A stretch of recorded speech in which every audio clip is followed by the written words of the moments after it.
Mama Wang, sa tingin mo ba si CSC ay muling pumunta doon sa Villa Taihe ni Liu Yan? Miss, mahina po ang katawan ninyo. Bumalik na po kayo sa silid nyo. Mama Wang, tulungan mo akong pumunta sa opisina at ilabas mo ang pares ng manikang porselana. Ilang araw na yang hindi napupunasan. Tiyak na maalikabok na iyon. Miss, iyang si Liu Yan, hindi ko alam kung anong panlilin lang ang ginawa niya. Napaikot niya si President Xi at hindi na alam kung kailan ito babalik. Bakit niyo pa inaasikaso ang manikang porselana na iyan?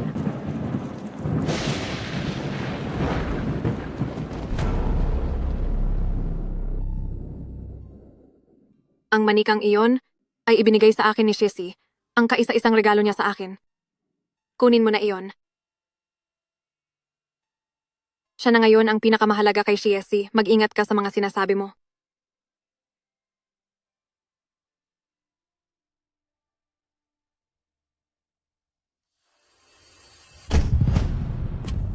Kiawan, nagawa mo talagang samantalahin ang pagkakataon habang wala ako para saktan si Yaner. Ginawa ko lang ang sinabi mo na papuntahin si Gujuo para gamutin siya. Kiawan, alam mong nasira ang katawan ni Yaner noong iligtas niya ako noon, pero sinadya mo pa ring pasulatin si Gujuo ng mga gamot para sa kanya na lalong magpapalala sa kalagayan niya. Talaga bang hindi mo siya matanggap? Tingin ko ay hindi mo na gusto ang posisyon mo bilang ginang siye. Shesi, ako ang tunay mong asawa. Binigyan mo ako ng magkapares na manikang porselana bilang tanda ng sumpaan. Nangako kang mamahalin mo ako habang buhay. Pero ngayon sa puso mo, ay tanging si Liu Yan na lang ang lulan. Napakagaling ni Guzuo bilang doktor. Posibleng walang naging problema roon.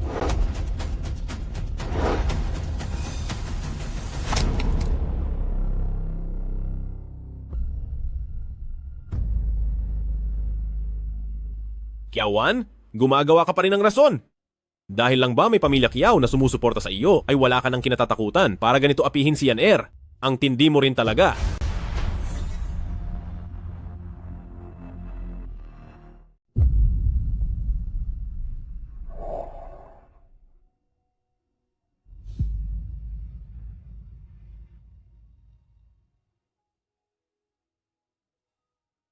Sa loob ng isang taon, kahit ano pa ang maging problema ni Liu Yan, lagi na lang akong may kasalanan. Dati, sinusubukan ko pang magpaliwanag dahil masama ang loob ko. Pero ngayon, maski ang pagpapaliwanag, ayoko na rin gawin. Shesi, ano bang gusto mong gawin ko? Diretsuhin mo na ako. Akala mo ba talaga? Ay wala akong gagawin laban sa pamilya Kiao nyo? Kapag si Yaner ay may mangyari ulit na masama, hindi ko talaga patatawarin ang pamilya Kiao nyo. Hindi ko kayo mapapatawad. Malaki ang naitulong ng pamilya Kiao noon para lang matulungan si Shesi na maging ulo ng pamilya. Pero ngayon, ang turing niya sa pamilya Kiao ay wala pa sa kalingkingan ng halaga ni Liu Yan. Naintindihan ko na. Nagpapakumbaba ka na naman. Nagpapanggap ka na naman. Wala na talagang natira sa dating mong bait at ganda ng ugali. Bakit ka naging ganyan?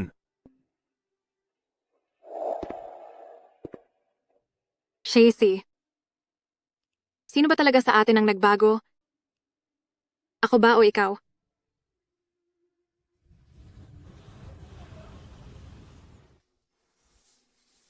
Miss, kaarawan niyo po ngayon. Napakaganda po ng ayos niyo. Siguradong magugustuhan po ito ni President Xi.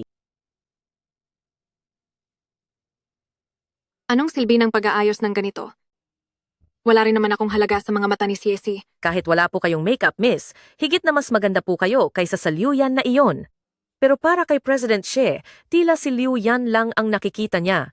Lahat ng pinakamagagandang bagay ay laging inuuna na ipadala doon sa Taihe Villa.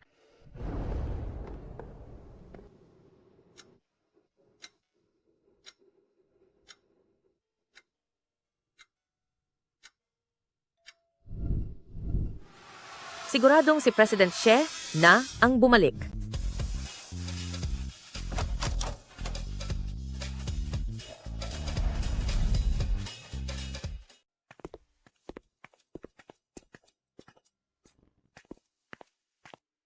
Madam, sabi ni President Xi, buntis si Miss Liu Yan, kaya huwag niyo na po siyang guluhin. At isa pa, huwag na kayong magpapadala ng kahit ano sa Villa Taihe. Ano?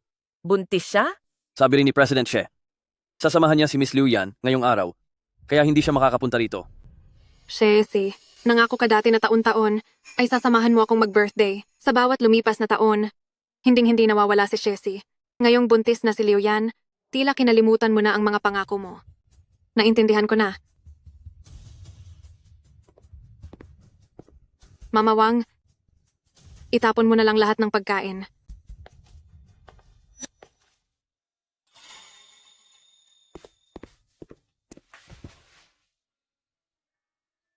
Dr. Go, kamusta na po ang sakit ng aking amo? Masyado siyang maraming iniisip at nanghihina rin ang kanyang katawan. Simula nang maaksidente siya, 1 taon na ang nakakalipas, nagkaroon siya ng trauma sa utak kaya laging nagkakagulo ang kanyang alaala. Natatakot ako na baka lumala pa ito sa hinaharap. Mas mabuting sabihin na kaya natin ang tungkol dito kay President Xie? Matapang ang aking amo, hindi siya gaya ni Liu Yan. Nagagamitin ang sitwasyong ito para lang makuha ang awa ni President Xie. Tungkol dito, pakiusap Dr. Gu, ilihim niyo na lang ito para sa aking amo. Sige.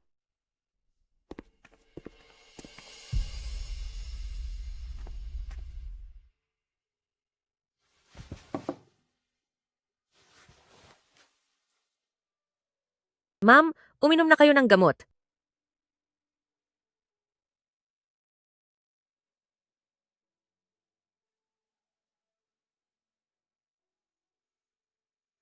Mama Wang, pumunta na ba si Guzuo kay Liu Yan para tignan siya? Kalahating buwan na ang nakakalipas simula nung nangyari yon. Ma'am, bakit pa po ba ninyo siya iniisip?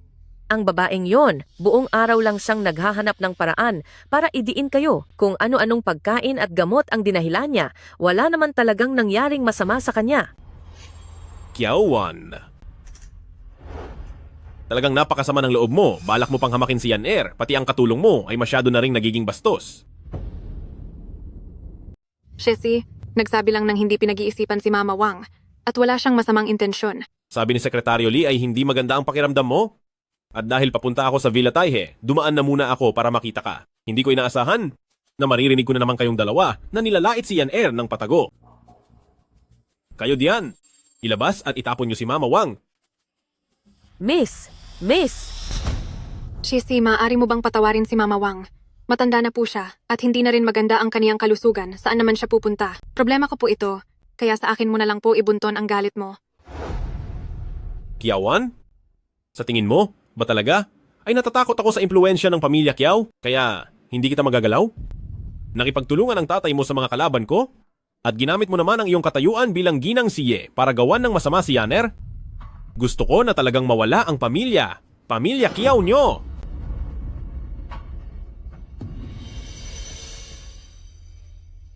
Shesi, sa tingin mo ba talaga na ang lahat ng sakripisyo ng pamilya Kiao sa loob ng maraming taon ay mas mababa pa kaysa sa sinasabi ng ibang tao? Kiawan? Napakagaling mo pa rin magsalita gaya ng dati, pero sa pagkakataong ito, hindi na ito katanggap-tanggap.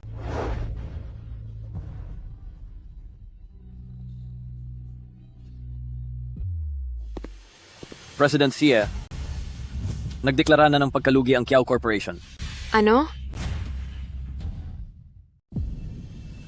Ano?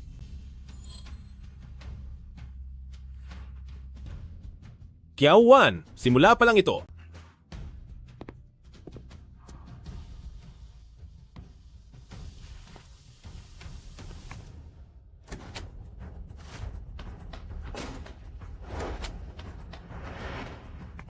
Miss, ayon sa balita bagsak na ang pamilya Kiao at kinuha ng amo ang sariling buhay. Wala na po ang amo.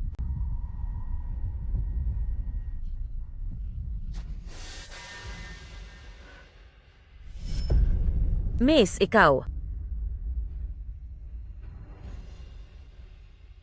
Mama Wang, puntahan natin sina Papa at Mama.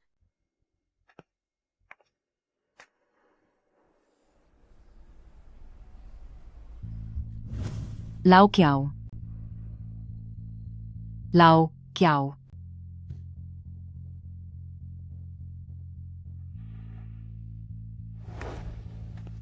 Lao Kiao. Pa, Anong gusto mong kainin ngayong gabi? Ma, Lao Kiao, Ma, ikaw ngayong araw. Ma, Bakit ang aga mong nakauwi galing trabaho? Dr. Gu, ang mama ko. Nagkaroon ng problema ang isipan niya at kapag hindi ito agad naagapan, posibleng lumala pa ang sitwasyon. Mabuting tawagan mo si President Xie. dahil ang kilala niyang si Dr. Liu ay isang eksperto sa larangang ito. Sige po, tatawag na ako ngayon din.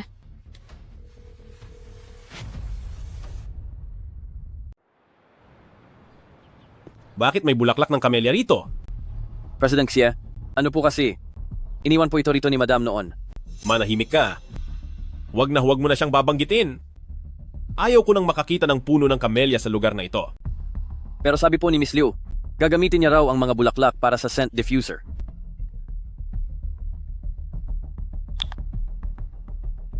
Sinabi nang ilayo mo yan dito. Opo, sir.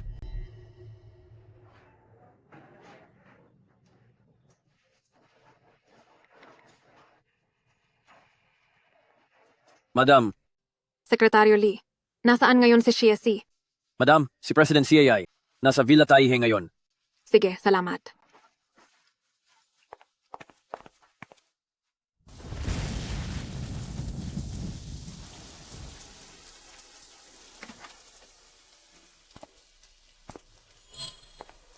XZC, nagmamakaawa ako sa iyo.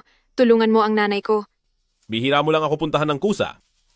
At tulad ng inaasahan, dahil na naman ito sa pamilya Kiao mo. Shiesi, maliwanag na ayaw mo lang akong makita, pero ngayon ako pa ang sinisisi mo. Shiesi, pakiusap. Alang-alang sa pinagsamahan natin noon, pakiusapan mo si Dr. Liu na gamutin ang nanay ko. Sige ba? Basta't para sa mga ginawa mo kay Liu yan noon ay lumuhod ka at humingi ng tawad at kukunin ko si Dr. Liu para ipagamot ang nanay mo.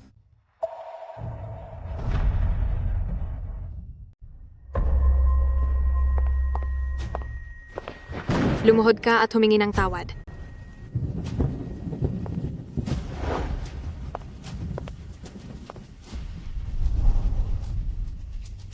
Sa loob ng isang taong pagiging asawa ni Mrs. Shi sa pangalan lang, akala ko naging manhid na ang puso ko, pero sa sandaling ito, bakit ang hapdi pa rin nito? Shiesi, ang bilang ito ang dati nating tahanan pagkatapos ng kasal. Dahil lang gusto ni Liu Yan ang mga kamelya dito, pilit akong pinalipat sa Fujing Villa. Ngayong bagsak na ang pamilya Kiao, wala na si Papa, at ang mama ko ay naging ganito na ang kalagayan. Bukod sa binaliwala mo lang ito, gusto mo pa akong lumuhod sa mismong bahay natin noong bagong kasal tayo?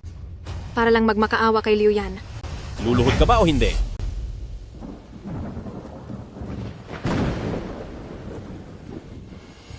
Kiawan o Kiawan.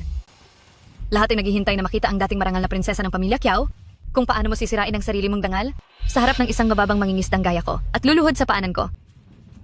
May pagkakamali ako, Kiawan. Umaasa ako na si Miss Liu at si President Xie ay makalimot sa nakaraan para iligtas ang aking ina.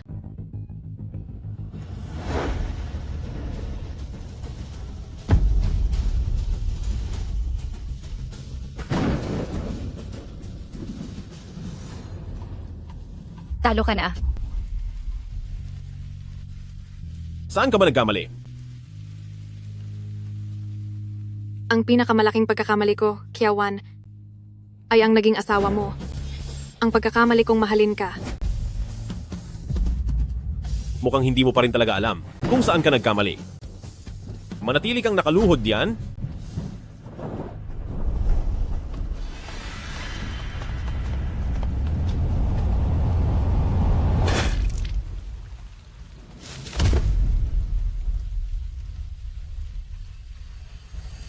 Kiawan.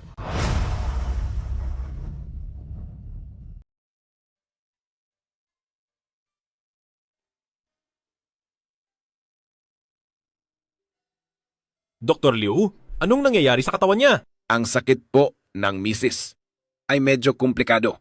Mukhang dahil masyadong mahina ang katawan niya at dahil naambusan siya, magpahinga lang po siya ng matagal at magiging maayos din ang lahat. Hindi naman si Guzuo ang pasyenteng ito, kaya hindi niyo makikita ang sakit ko.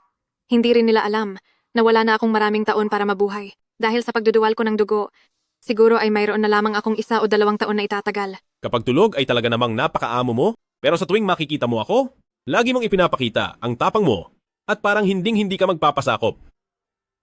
Talagang makapal ang mukha mo. Dati naman ay taon-taon kang lumalangoy sa lamig at wala namang nangyayari sa iyo. Bakit ngayon? Dahil lang sa ambon ay magkakasakit ka na agad. Nagpapanggap ka lang.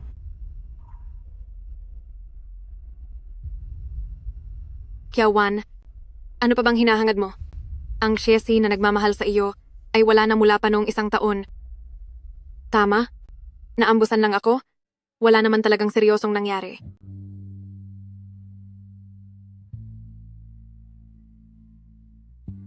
Nagawa ko na ang utos mo na humingi ng tawad. Sana naman si President She ay hindi sumira sa usapan. Kiawan! Ang talas ng memorya mo.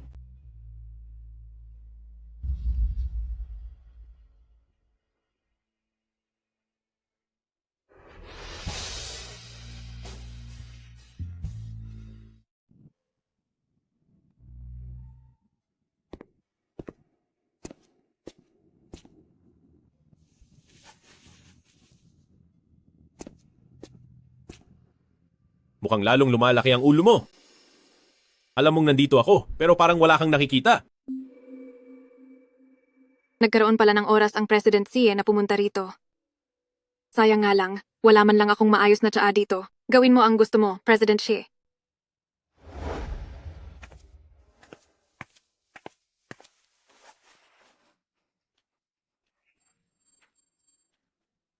Paano mo siya inaalagaan? Bakit ang tagal na niyang may sakit at hindi pa rin gumagaling? Kasalanan ko po, hindi ko po napaglingkuran ng maayos ang madam. Masyadong mapait ang gamot. Ayokong uminom. Ihanda mo ang gamot. Babantayan ko siyang uminom.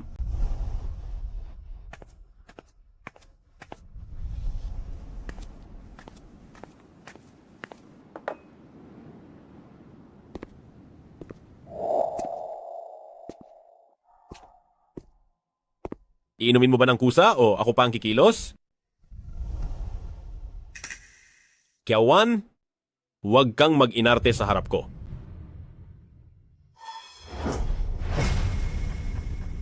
Lagi ka na lang mapagmataas? Ni ayaw mong magsalita ng mahinhin.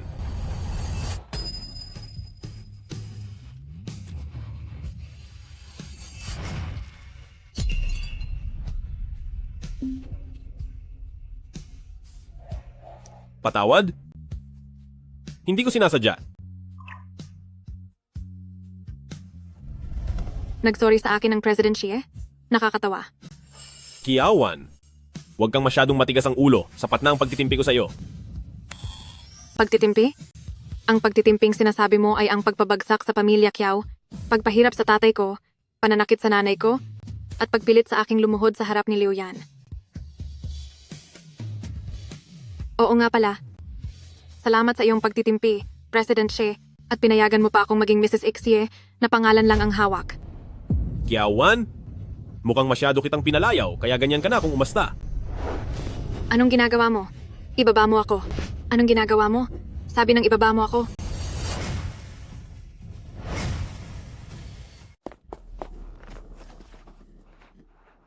Shisi, anong balak mong gawin?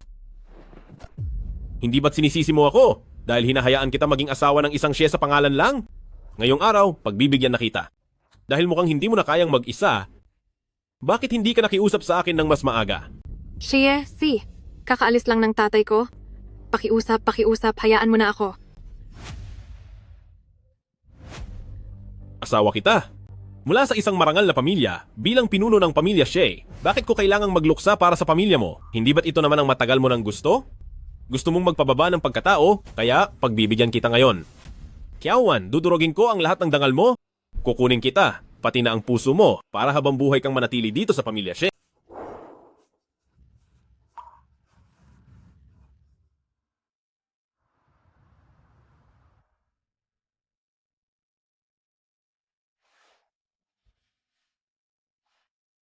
Guzuo. Anong nangyari? Ito na ba ang katapusan ko? 1 buwan ka na pong buntis, pero mahina ang iyong katawan, kaya maaaring mawala ang bata. Kung hihintayin pa nating lumaki ang bata, maaaring maging mitsa ito ng buhay ninyong dalawa. Buntis ako? Dahil ba iyon sa nangyari noong huli? Galit sa akin si CSE. Siguradong hindi niya hahayaang manatili ang batang ito. Dr. Gu, meron bang paraan para mailigtas ang bata? Kulang ang kaalaman ko sa medisina, at dahil maselan ang iyong kondisyon ngayon, wala talaga akong maisip na mas magandang paraan. Naintindihan ko. Maaari ka nang lumabas. Gujuo, Tulungan mo akong takasan si Ekshisi. Anong sinabi mo? Anong sinabi mo? Wala lang. Dr. Gu, bale wala na lang ang narinig mo.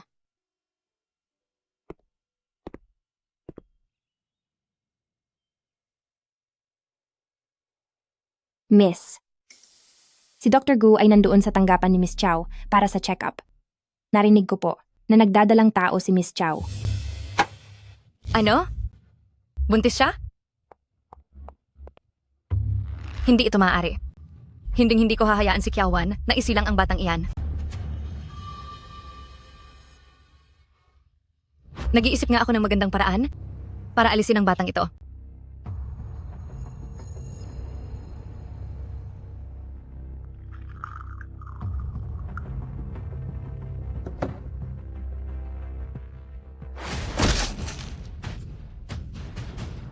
Bilis.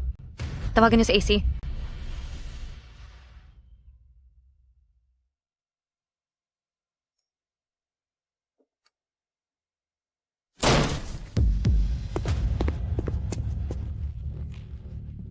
Kiawan, binalaan na kita. Kapag muli mong ginalaw si Yan Er, ako mismo ang tatapos sa iyo.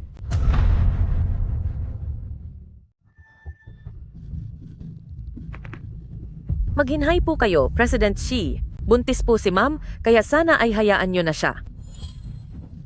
B. Bitawan mo ako. Sinasadya mong papuntahin si Gujuo dito para gamutin ka? Kaya hindi ko na alam kung ang batang yan ay sa akin o baka hindi. Eksakto? Hayaang ang bata sa sinapupunan mo ang pumalit sa bata ni Yaner.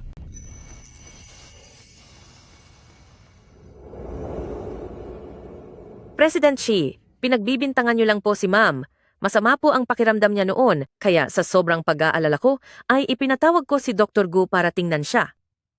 Hindi ko po inaasahan na magkakaroon ng aksidente si Miss Liu. Kung ganyan po kayo magduda sa kanya, bakit hindi po natin tingnan ang CCTV? Ako po ang nag-aalaga sa kanya at itataya ko po ang buhay ko para patunayang si Dr. Gu at si Ma'am ay walang ginagawang masama.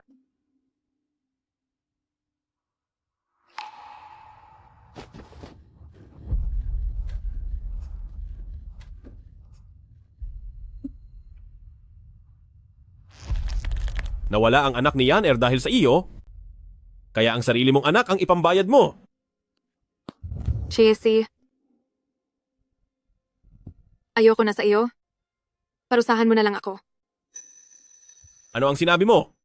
Ang posisyon ng pagiging asawa ni She ay hindi ko na kailangan. Ulitin mo ang si. Mag-divorce na tayo.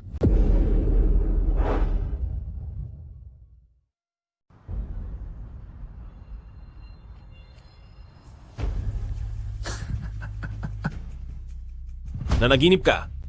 Sinasabi ko sa iyo, sa pagpasok mo sa pamilya Xie, kahit mawala ka pa rito, mananatili ka lang habang buhay sa pamilya Xie.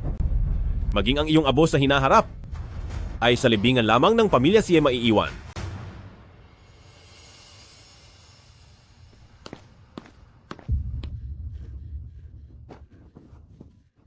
Miss, tumayo na po kayo. Malamig ang sahig at nagdadalang tao pa po kayo.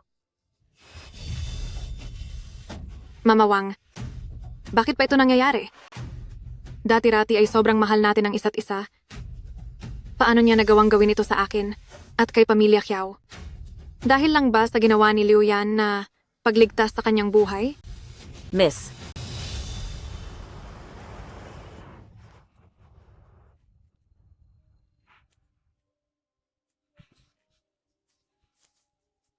Yaner, magkakaroon pa tayo ng mga anak. Mahina ang pangangatawan ni Miss Liu. Sa aksidenteng pagkawala ng bata ngayon, tila mahihirapan na siyang magbuntis muli sa hinaharap.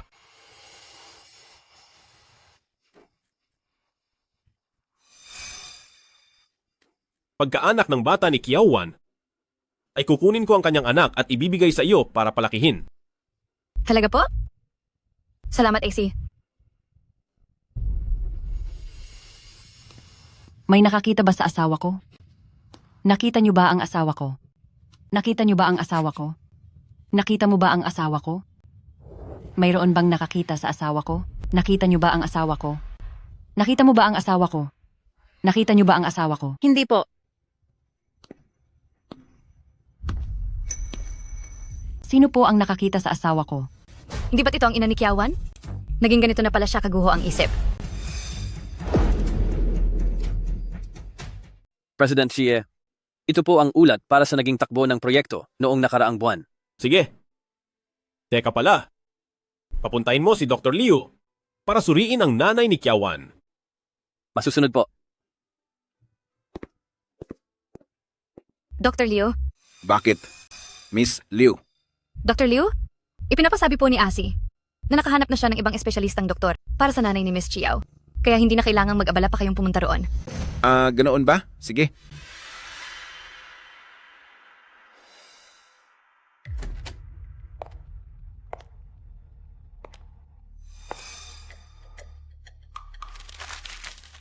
Sige na.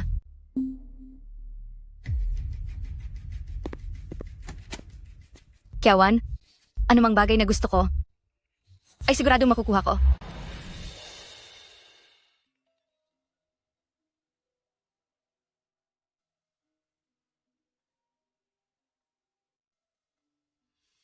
Hello? Mama Wang.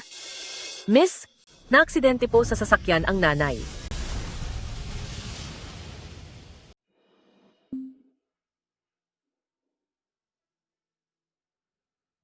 Nay. Inay. Miss, iyong doktor na iyon? Ay wala namang talagang alam. Sadyang nanggugulo siya sa ginang. Hindi alam ng ginang kung ano ang sinabi niya, kaya biglang lumabas ito ng kwarto at nabangga ng sasakyan.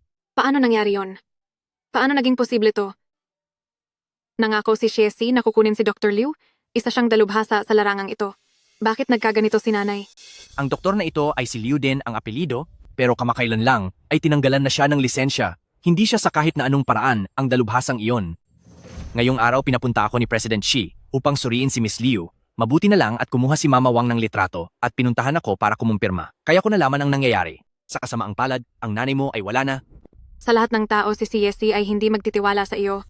Kung kaya imposible na hilingin niyang suriin mo si Liu Yan? Kiawan, gusto ko na talagang mawala si Pamilya Kiao. Kung gayon,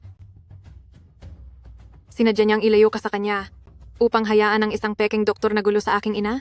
Sinabi niya sa akin ng paulit-ulit na hanggat luluhod at hihingi ako ng tawad kay Liu Yan, isa lang pala itong malaking kasinungalingan. Haharapin ko siya at hihinga ng paliwanag. Shesi. Shesi, lumabas ka. Shesi. Saan nanggaling ang baliw na ito? Asawa iyan ni President Xie. Balita ko wala na ang nanay niya at napunta rito para kay President Xie para kumuha ng sagot. Umalis ka na. Hindi ka malugod dito.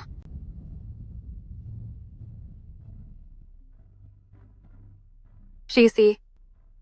Lumalabas na ang lahat ng taon ng ating pag-iibigan at sama ng loob. Ay sa panig ko lang pala nanggagaling. Kahit kaunti ay hindi mo binigyang halaga ang pinagsamahan natin.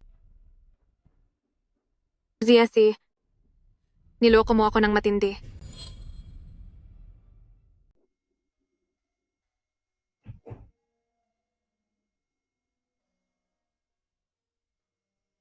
Miss, Mama Wang.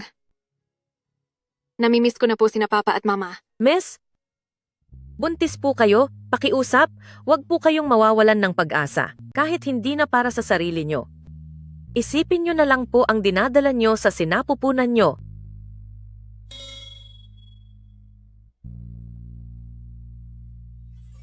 Mama Wang, gusto ko na po munang magpahinga.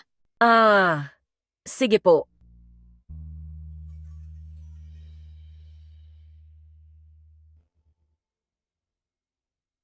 Anak, hindi ka mahal ng tatay mo? Ibibigay ka pa niya sa ibang tao. Kapag itinuloy ko ang panganganak sa iyo, masasama ka lang sa hirap na nararanasan ko. Galit na galit sa akin si Liu Yan. Tiyak na hindi siya magiging mabuti sa iyo.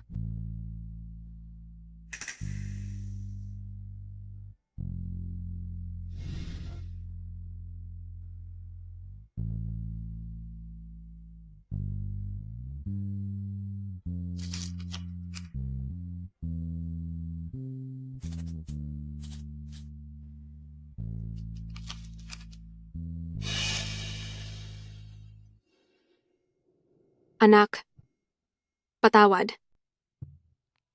Napakahirap ng mundong ito. Hindi ka na dapat pumarito.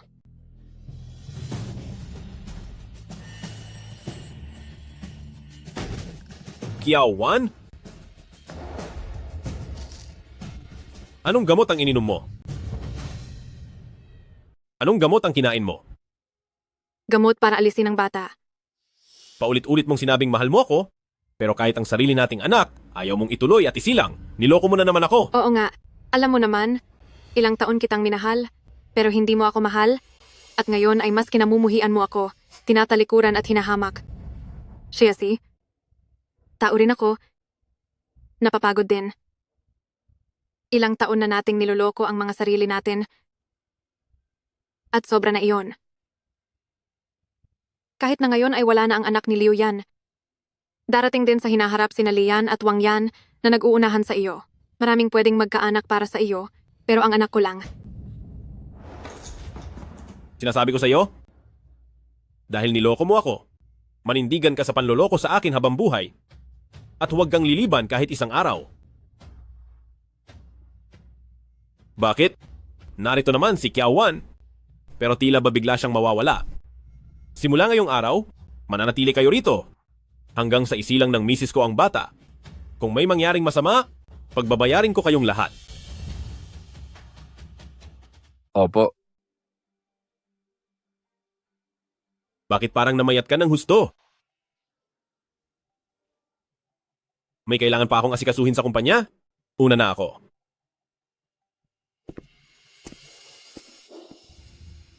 Madam, inuutusan ako ni President Xie na araw-araw magbigay ng tapat na ulat tungkol sa kalagayan nyo. Ako po, hindi ko talaga magagawang maglihim sa kanya. Sa wakas ay nagdalang tao na kayo. Maraming magandang bukas ang naghihintay sa inyo. Kaya sana ay wag na kayong mag-isip ng masama. Hindi kita sinisisi. Ang nakakaalam lang ng sakit ko ay si Guzuo. Siguro, ito talaga ang tadhana.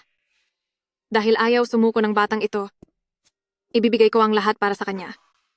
Kaya lang, anak, aabutan ko pa kaya ang pagsilang mo?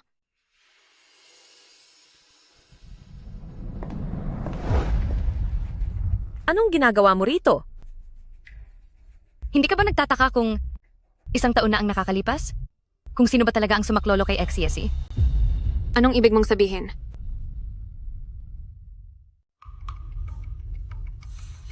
Mama Wang, maari ka nang lumabas. Pero, Miss,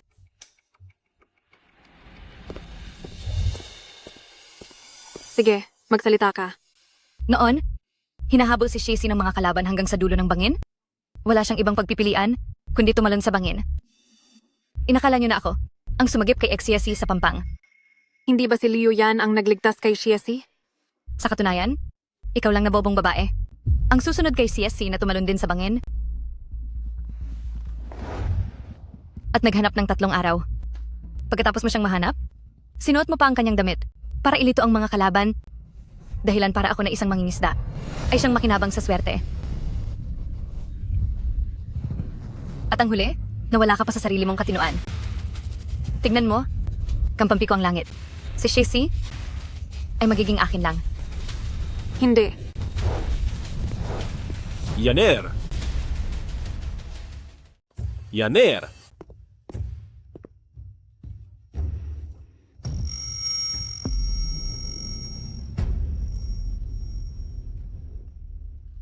Hindi ako iyon. Kiawan, alam ni Yaner na buntis ka at nagmagandang loob siyang dalawin ka, pero imbes na magpasalamat ka, sinaktan mo pa siya. Wala akong ginawa. Siya ang nanginis sa akin. Nakita ko ang lahat ng malinaw. Akala ko pa naman ay nagbago ka na, hindi ko akalaing ganyan ka pa rin. Chessy, 1 taon na ang nakalipas. Ako ang nagligtas sa iyo. Nagsisinungaling ka pa rin. Nagsisinungaling ka pa rin talaga. Noong nahulog ako sa bangin, kung hindi ako niligtas ni Yaner, baka nawala na ako sa dagat noon pa. Naguguluhan lang si Miss Kiao. Sinabi ko lang naman ang totoo. Pero bigla niya akong tinulak. Kiawan, bumalik man ang alaala mo. Mananatili pa rin si Shesi sa tabi ko. Ngayon, tingnan natin kung hindi ka pa susuko. Mga tao, ilayo nyo na si Kiawan dito.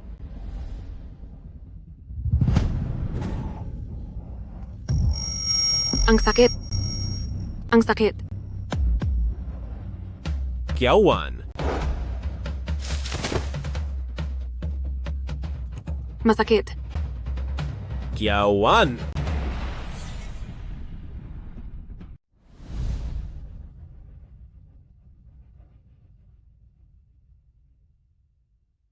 Doktor, kumusta na po siya? Sa kasalukuyang sitwasyon ni Miss Kiao, siya ay medyo mahina, masyado siyang naguluhan, at dahil sa kakulangan ng sustansya, kaya siya nahimatay. Dapat tandaan na, kung magpapatuloy siyang ma-stress, ay baka mawala ang bata. Naintindihan ko. Maaari ka nang lumabas.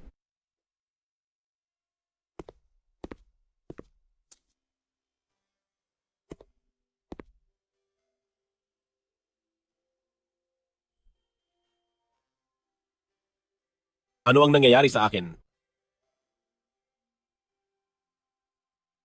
Ang anak ko. Ang anak ko. Nandito pa ang bata. Shesi. Noon, tinaya ko ang aking buhay para lang iligtas ka. Pero sa huli ay nauwi lang ako sa ganitong malunos na kalagayan. Pupunta muna ako sa ibang bansa ng ilang buwan. Bago ipanganak ang bata, ay babalik ako.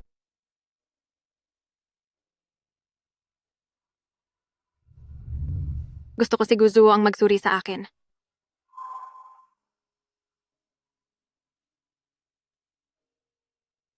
Siguradong hindi mo rin gustong uminom uli ako ng kung ano-ano para mawala ang bata, di ba? Lalo na at ang minamahal mong si Liu Yan ay hirap ng magkaanak. Ikaw?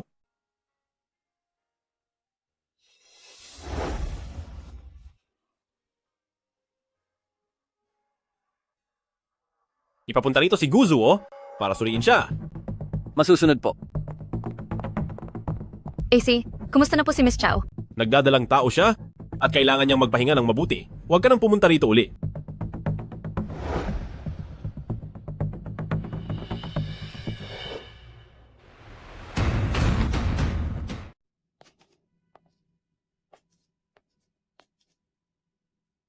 Mamawang. Mamawang? Bakit parang walang tao dito sa bahay?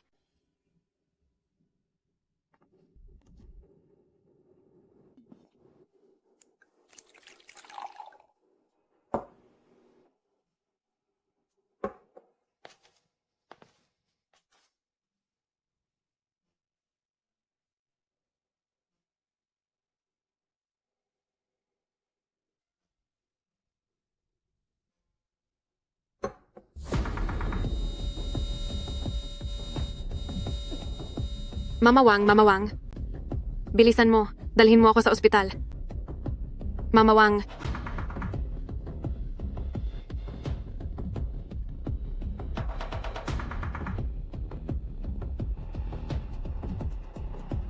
Tulungan niyo ako. Pakawalan niyo ako dito. Ilabas niyo ako. Pakawalan niyo na ako. Ayos lang ba talaga ang ganito? Hayaan mo na yan. Utos ito ni Miss Liu. Pinalipat pa niya lahat ng mga bodyguard ni Fujing Villa. Kaya ngayon kay Fujing Villa, tanging si Miss Chow na lang ang natira. Kung sakaling si Miss Kiao ay mapahamak o maaksidente, ay hinding-hindi. Isisi sa atin ang mangyayari. Sige, pakawalan niyo na siya. Liu Yan, kinulong mo ako dito? Kaya kung may mangyaring masama sa miss ko, hinding-hindi kita mapapatawad. Gusto kong makita kung paano ang isang katulad mong katulong ay magagawang hindi ako patawarin. Ikaw, Akala mo ba ay aabot ka pa doon?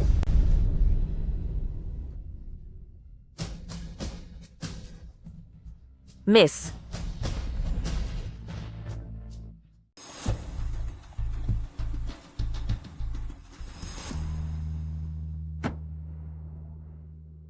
Sa pagbabalik natin ngayong araw, aabot ba tayo sa panganganak ni Wanwan? Kung ibabase po sa bilang ng buwan, may 1 o 2 buwan pa po bago ang kabuwanan.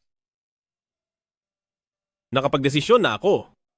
Kapag babae ang anak namin, ang ipapangalan ko ay Anyu at umaasa akong mamumuhay siya ng may kapayapaan at kaligayahan. Kapag naman lalaki ang bata, papangalanan siyang Jinan. At pagtanda niya, sa kaniya mapupunta ang mga ari-arian ng ating pamilya, pamilya She. President Xi, hindi po ba nag-away kayo ng inyong asawa? At bago pa man po kayo umalis ng bansa, ay hindi naging maganda ang naging usapan ninyo. Mula bata pa ay magkasama na kami at naglalabas lang siya ng sama ng loob sa ngayon. Matapos ang mahabang panahon, siguradong nalimutan na niya iyon. Imposibleng sabihin na mawawala na lang bigla ang pagmamahal niya sa akin.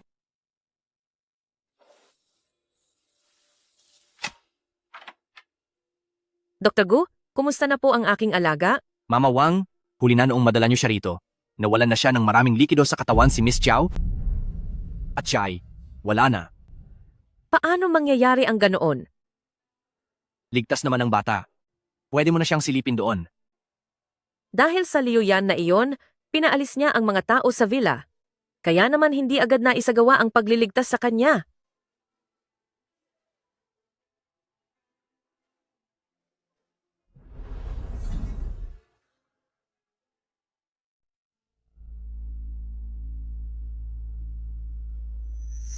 Hindi maganda ito, Dr. Gu. Nahihirapan ang pasyenteng manganak at nawawalan ng maraming dugo. Gaza,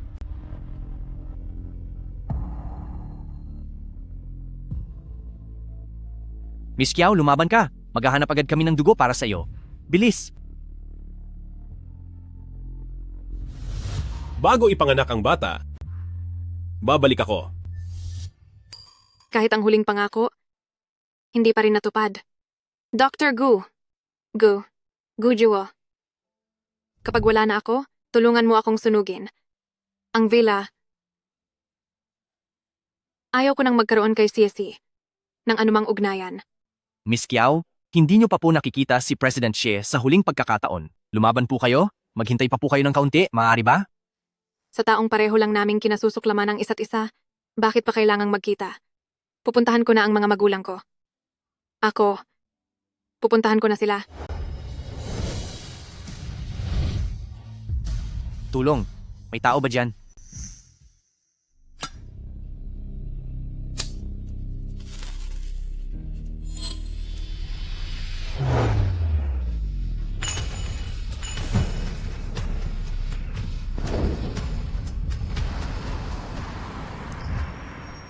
Bakit? Ang puso ko? Biglang tumitibok ng napakabilis? President Xie, tumawag po si Mama Wang at sinabing, mangganganak na po ang misis sa ospital. Ano? Bilis, magmaneho ka papunta sa ospital. Opo,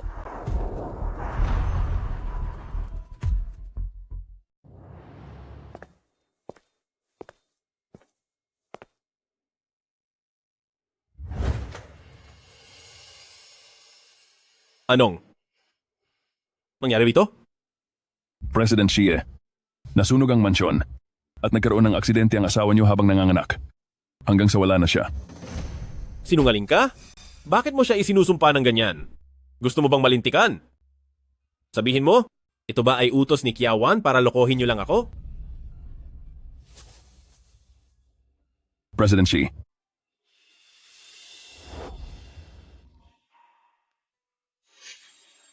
Nasaan si Kiawan?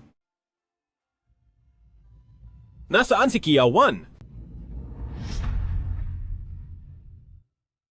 Nasaan si Kiawan? AC? Wala na siya at hindi na mababalik ang buhay? Pakatantandaan mo yan. Layas. Kahapon, napaaga ang panganganak ng alaga ko pero nagkaproblema. Pero si Liu Yan ay isinama ang lahat ng tao sa mansyon. Walang mahanap na tulong ang dalaga ko at ikinulong pa niya ako sa bodega. Kaya hindi siya agad na isalba. Ang alaga ko. Doon sa kama sa ospital ay nanghina at naubusan hanggang sa tuluyan siyang nawala. Wanwan? Totoo bang wala na siya? Naubusan? At tuluyang nawala? Paano mangyayari yun? Paanong mawawala si Kiawan? AC, sinungaling si Mama Wang?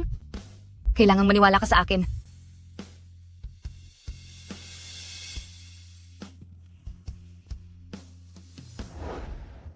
Asi? Ako, si Kiawan, ang pinakamalaking pagkakamali ko sa buhay na ito ay ang maging asawa mo. Sisi, tignan mo, ang mga kamay ko ay puro marka ng paghihirap ng dalaga ko. Hanggang sa huli, hindi man lang siya nakapagpahinga ng maayos. Manahimik ka. Ilayo niyo siya sa akin. Huwag niyo siyang hayaang magsalita ng kung ano-anong kasinungalingan. She? Si? Kahit hindi mo mahal ang alaga ko, naging mag-asawa kayo sa loob ng 5 taon, dapat bigyan mo ang dalaga ko ng katarungan. Katarungan para sa dalaga ko. Nakakatawa. Hindi pa naman dapat siya manganganak ngayon. Paanong mangyayari na nawala siya dahil sa panganganak? Niloloko niyo ako? Niloloko niyo lang ako? Lahat kayo ay sinungaling. Walang nanloloko sa'yo.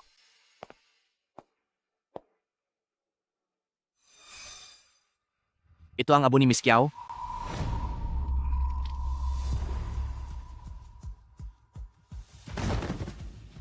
Ito ang labi ni Miss Kiao.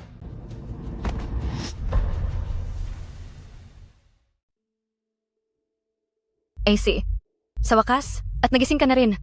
Ilang araw kang walang malay, kaya sobrang nag-alala ako sa iyo, at nangulila ako ng husto. Hindi kailanman sinasabi ni Kiao Wan na nangulila siya o nag-alala sa akin. Ngunit si Liu Yan naman ay palaging gumagawa ng paraan para iparamdam ang pagmamahal niya. Paulit-ulit ko namang sinaktan si Kiao Wan, alang-alang kay Liu Yan. Kung wala si Liu Yan, sana ay narito pa si Kiao Wan hanggang ngayon. Tatanungin kita, noong araw na nanganak si Kiao Wan, ano ba talaga ang ginagawa mo? Nang araw na iyon, tumawag ang tatay ko. Sinabi niyang pupuntahan niya ako para iuwi sa baryo. Natakot po ako. Kaya sa takot ko, lahat ng mga tauhan ni Fujing Villa ay pinalipat ko para protektahan ako. Hindi ko alam na sa huli ay ganito ang mangyayari. Hindi ko po talaga sinasadya. Masyado ka kasing kampante dahil alam mong galit ako kay Kiao Wan at dahil sa nailigtas mo ako noon. Kaya naman, inisip mong okay lang na mawala si Kiao Wan. Napoprotektahan pa rin kita, hindi ba? Hindi? Hindi ganoon. Hindi ko po ginawa iyon.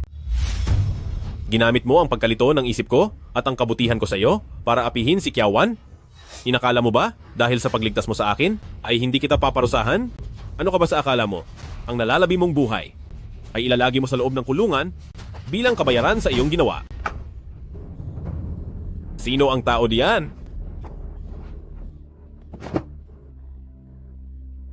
Hindi po totoo yan. AC, magtiwala po kayo sa akin.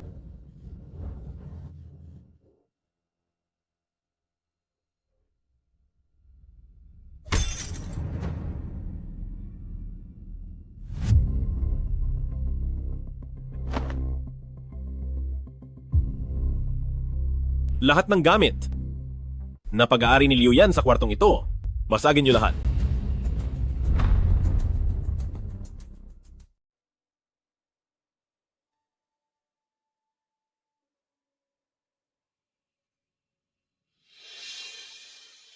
Noong umalis si Wanwan, may sinabi ba siya? Noong umalis si Miss Kiao, paulit-ulit siyang humihiling na makauwi na. May iniwan ba siyang mensahe para sa akin? Wala siyang iniwang mensahe sa iyo, ito lang ang ibinigay niya.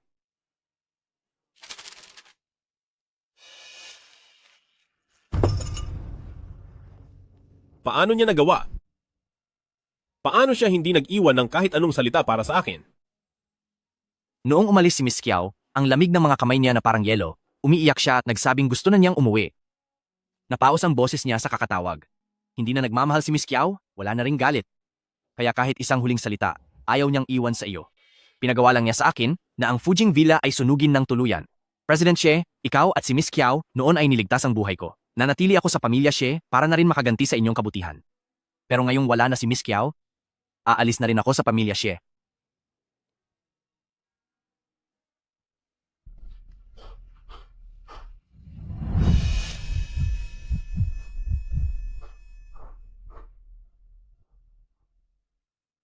Sekretaryo Lee, sabihin mo sa akin?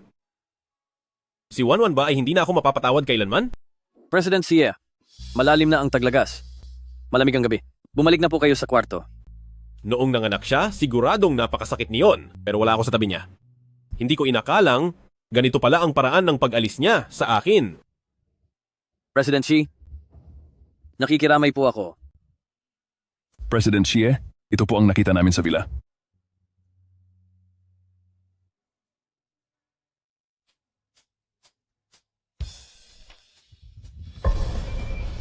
Hindi ba't ito ang regalong ibinigay ko kay Wanwan noong birthday niya?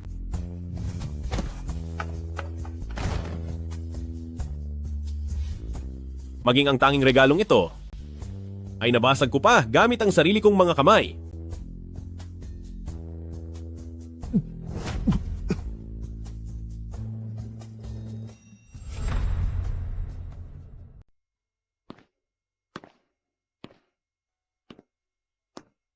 Kiao, hindi maganda ang pakiramdam mo? Bumalik na lang tayo sa loob. Isang taon na akong nagpapagaling. Kailangan ko na lumabas at mamasyal. Nabalitaan ko na sa sentro ng bayan ay mayroong 1,000 taong gulang na puno ng aprikot.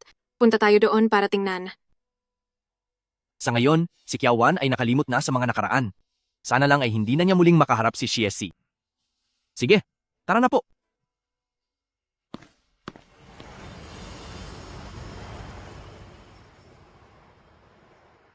President Xi, pagkalampas natin sa bayang ito, ay nasa Lian City na po tayo. Lian City? Ang lungsod na paborito niya. Pasensya na po, President Xi.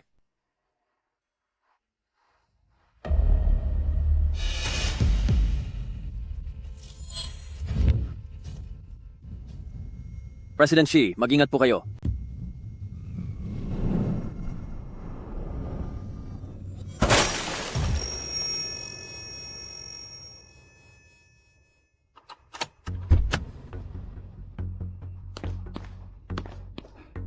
President Xie, President Xie. President Xi, tatawag lang po ako ng tutulong. Dito lang po muna kayo.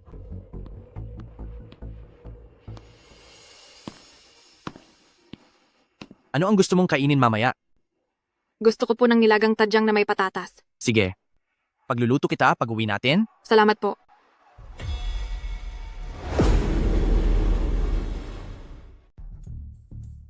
May aksidente doon. Tara.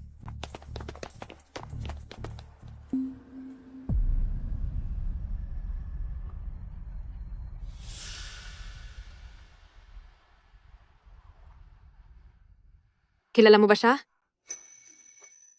Hindi. Hindi maaari. Nahirapan si Kiao Wan, nakalimutan siya, kaya hindi natin pwedeng hayaan na makilala niyang muli si Xiesi. Kiao, ano kaya kung huwag na tayong makialam?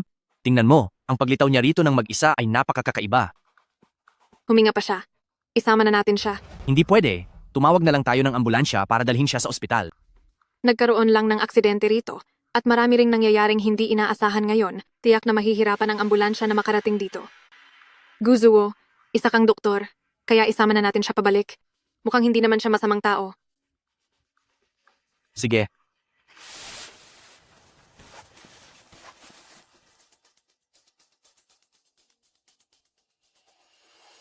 President Xi. President Xi.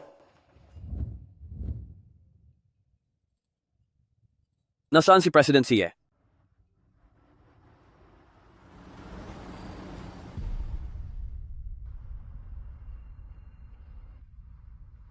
Bakit kaya parang pakiramdam ko ay pamilyar ang mukha niya sa akin?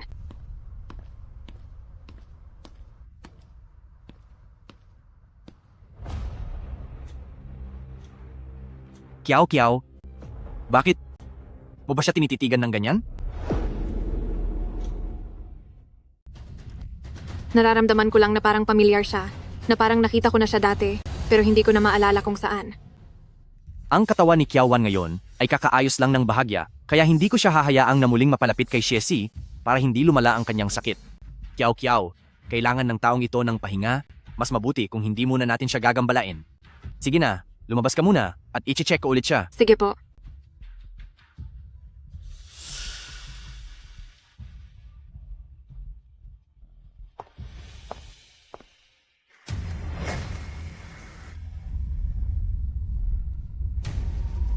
Gising ka na?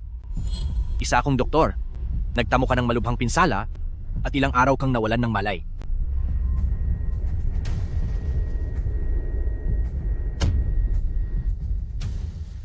Bakit parang wala na akong maalala kahit ano? Nasaktan ang ulo mo at may namuong dugo rito, kaya pansamantala kang nakalimot.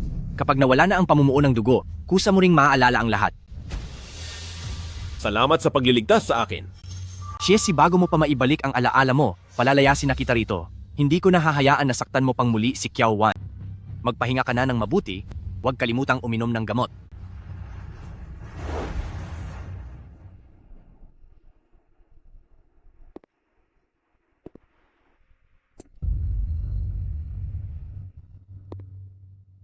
Nitong mga nakaraang araw, lagi kong napanaginipan ng isang babaeng nakatayo sa tapat ng punong kamelya, pero hindi ko kailanman malinaw na makita ang kanyang muka.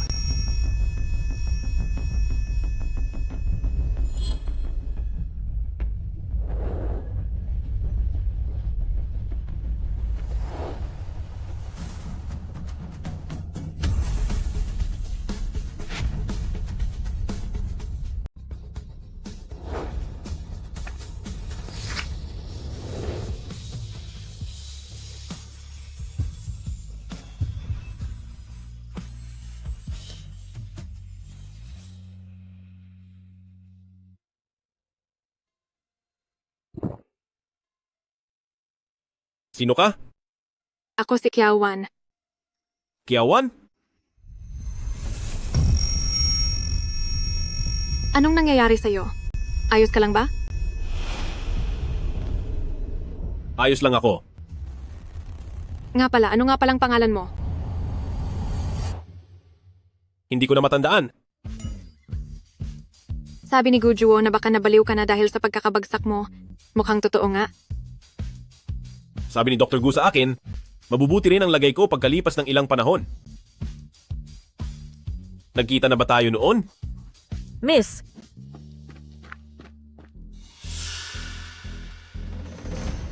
Miss, hindi mabuti ang kalusugan mo? Mas mabuting huwag kang lumapit sa mga kung sino-sino lang. Opo.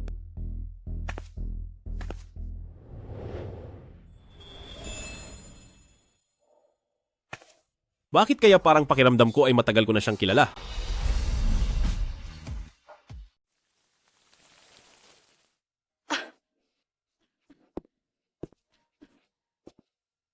May sakit siya.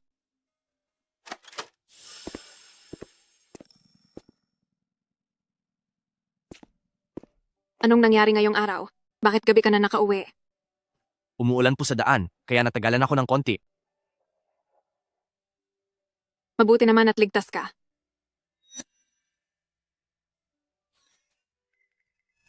Bakit may sugat ka? Umupo ka muna, gagamutin ko yan. Mama Wang, kumuha ka ng gamot.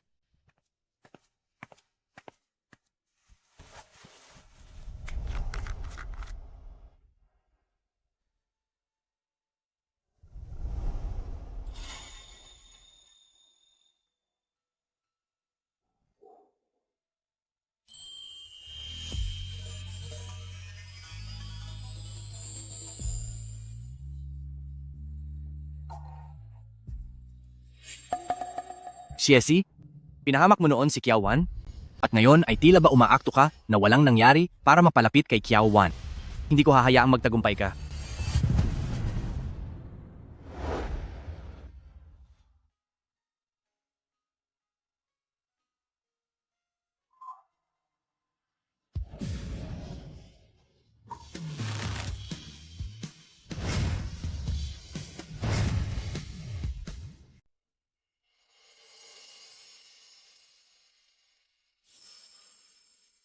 Ang katawan mo ay mukhang mas maayos na kaysa dati. Pero masyadong mahina ang iyong pangangatawan. At kahit na magpahinga ka pa ng mabuti, hanggang sa susunod na taon na lang ang itatagal mo. Sabi mo dati, habang tumatagal, mas marami akong makakalimutan. Ibig sabihin ba nito, pati ang mga kakilala ko lang kamakailan, ay malilimutan ko rin? Kapag naalala mo na ang lahat, iyon na ang huling hininga mo. Wala nang sapat na oras.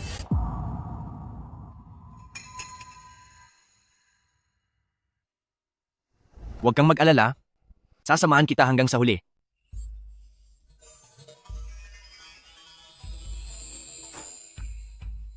Magpahinga ka muna. Aalis na ako.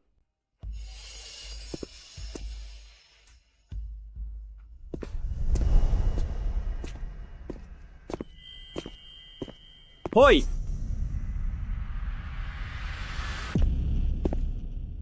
Anong ugnayan mo sa kanya? Wala kang pakialam. Sakto ang dating mo, may naghahanap sa iyo sa labas. Bukas na bukas din ay paaalisin na kita.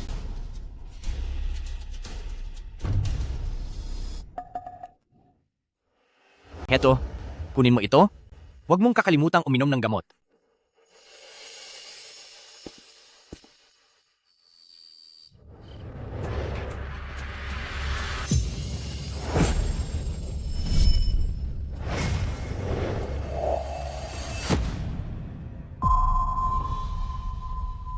Kiawan! Inaakala mo bang natatakot ako sa kapangyarihan ng pamilya Kiao na hindi ko kayang gumawa ng kahit ano sa'yo? Nagsanib puwersa ang tatay mo laban sa akin at ginagamit mo ang posisyon mo bilang si Mrs. Siye para saktan si Yaner. Gusto ko nang puksain ang pamilya nyo sa pamilya Kiao at tuluyan kayong mawala? Ako si Kiawan ay may pagkakamali.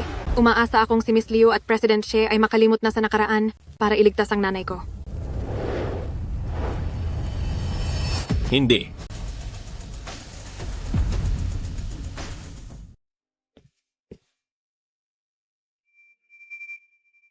Nakaalis na ba siya? Opo, hindi naligtas dito sa bayan. Isasama kita at si Mama Wang para umalis na rito. Sige po. Kiao, pupunta tayo sa Lian City. Mainit ang panahon doon pag taglamig. Mabuti iyon para sa pagpapagaling mo. Sige po. Naku, miss. Sinasabi niyo po bang ang lahat ng ito ni Dr. Gu para sa inyo ay naging napakamaalaga na? Wala man lang ba kayong gagawin para magpasalamat? Mama Wang, ayokong maging pabigat dahil sa sakit ko kay Dr. Gu. Sa susunod, wag mo na sanang sasabihin iyon. Kiao, sa totoo lang, basta't gusto mo, Naku, hindi ito maganda. Anong nangyayari dito? panganib. Ang mga kotseng ito, parang sinusundan tayo.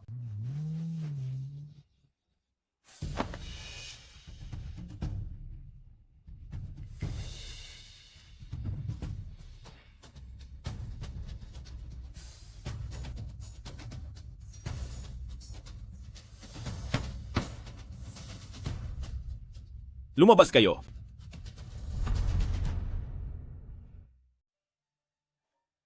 Bakit? Bakit ako natatakot ng ganito? Lumabas ka.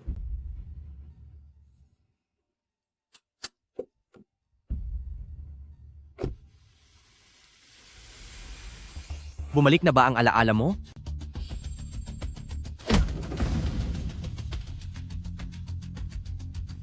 Tumigil ka.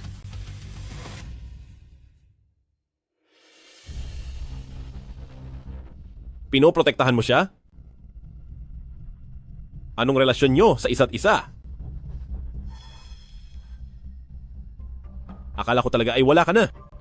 Nandito ka kasama ang lalaking ito. Sa maliit na bayan na ito at nakipagkasundo pa kay Mama Wang para lokohin ako? May amnesia si miss. Huwag mo siyang biglain. Gusto lang namin ni Dr. Gu na mabuhay siya ng payapa. May amnesia? Naaalala mo sila? Pero ako lang ang nakalimutan mo? Anong uri na naman ito ng panloloko nyo? Dahil sa lahat ng ginawa mo kay Pamilya Kiao noon, kung hindi lang nawala ang alaala ni Wanwan, paano kanya mapapatawad?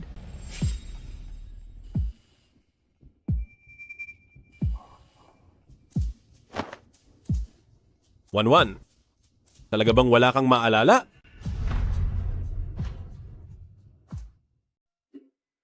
Bitawan mo ako. Wanwan, asawa mo ako? Ako si CSC. Hindi mo na ba ako matandaan? Shisi? Oo. Tama. Naaalala mo na ba ako? Tingnan mo akong mabuti.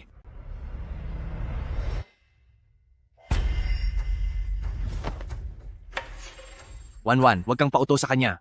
Siya ang may sala sa nangyari sa buong pamilya mo.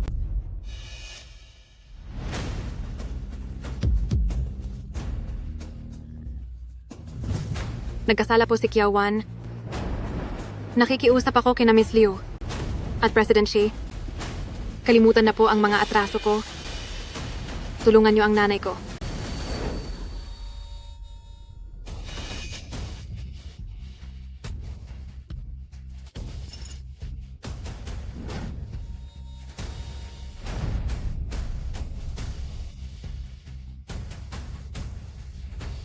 Tulungan niyo ako.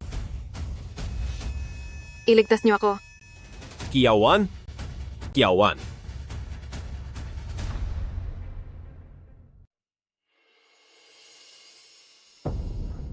Anong nangyari?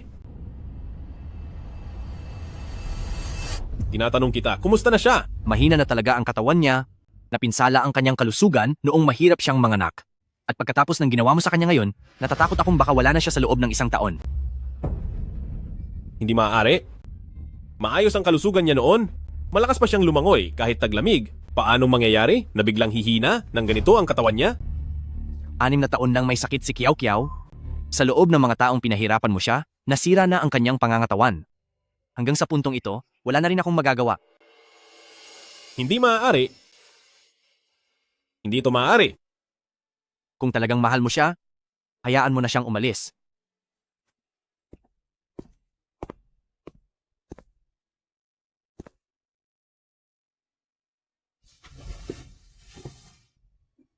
Wan-Wan? Hindi na kita pababayaan. Magsama na tayo ng maayos.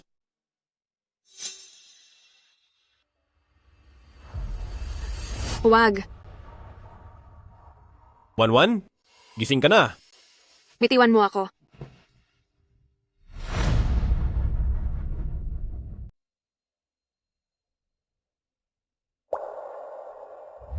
Umalis ka.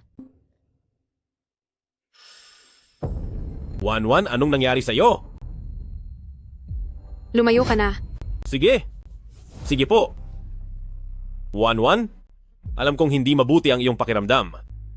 Magpahinga ka muna.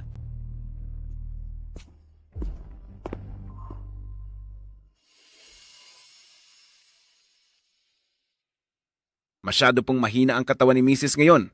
Bagaman sa labas ay tila maayos na ang kanyang kalagayan kaysa dati. Ngunit ang totoo ay nagsisimula na siyang magkaroon ng huling lakas bago ang katapusan. Maganda po kayo sa anumang mangyayari, President Xi. Umalis ka.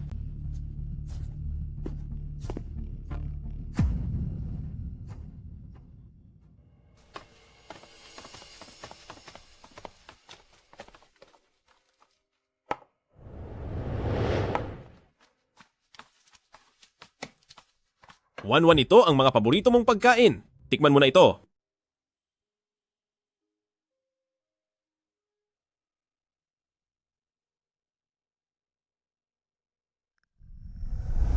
Paano tayo nagkakilala? Sabay tayong lumaki mula pagkabata. Magkabata tayo, di ba? Kung ganoon, bakit hindi tayo nagkasama? Wan-Wan, iyon ay dahil. May mabigat akong dahilan. Maiintindihan mo rin ako sa hinaharap. Maiintindihan. Gusto kong magluto ng makakain.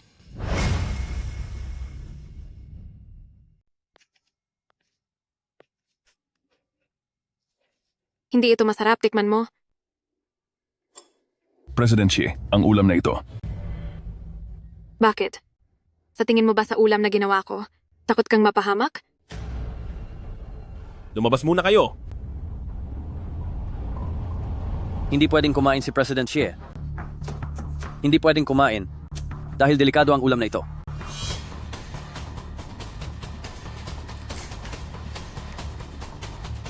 Ang mga pagkaing ito ay maraming halong mga mani. President Xi, allergic po kayo sa mani. Sa ganito karaming dami, baka kung ano na ang mangyari sa inyo.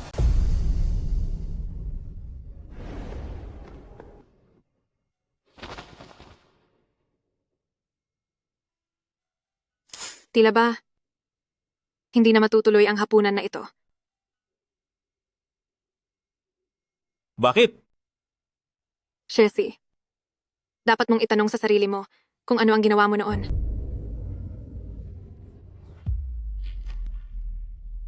Naalala mo na ba? Ang lahat?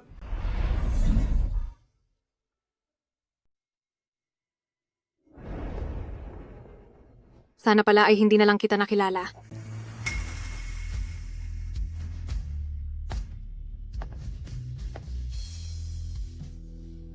Tingnan mo. Naalala na nga niya ang lahat? Galit na galit siya sa akin.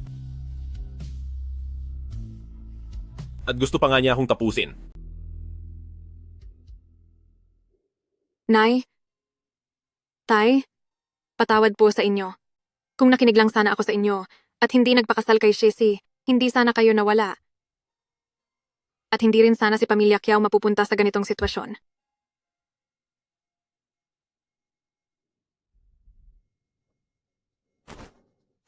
Kiao Kiao. Kiao Kiao.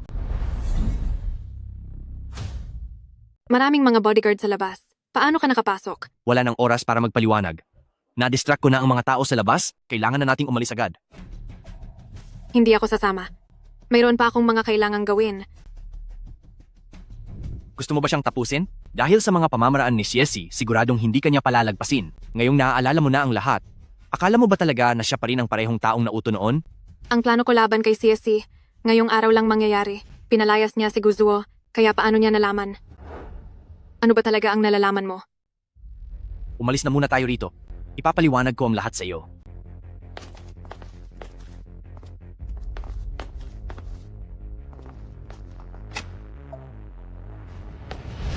Saan niyo balak pumunta? Saan niyo balak pumunta? Huwag kang matakot. Ilalayo kita rito. Tingnan lang natin kung paano mo sa mismong harap ko itatakas ang taong ito. Guzuo, umalis ka na. Kung hindi, hindi ka niya pakakawalan. Wanwan? Wanwan, halika rito. Mag-ingat ka. Wanwan, maayos ka lang ba? Gusto mo akong tapusin? Pero itinaya mo ang buhay mo para iligtas siya. Walang siyang kasalanan. Sa pagitan nating dalawa ito, pakawalan mo siya. Kung kailangan mo ng isang buhay, ibibigay ko ito sa iyo. Paano kung sabihin kong ayaw ko siyang pakawalan? Nagsusumamo ako sa iyo. Huwag kang magsumamo sa kanya. Habang buhay ka nang nagmamakaawa sa kanya. Pero kailan ba siya naging mabuti sa iyo? Ngayon, akong si Guzuo, kahit mawala pa ako rito, hindi ko nahahayaang apihin ka pa.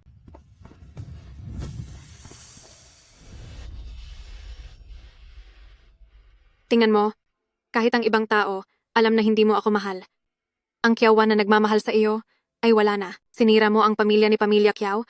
Bakit mo naiisip na mamahalin pa kita at hindi kita gagantihan?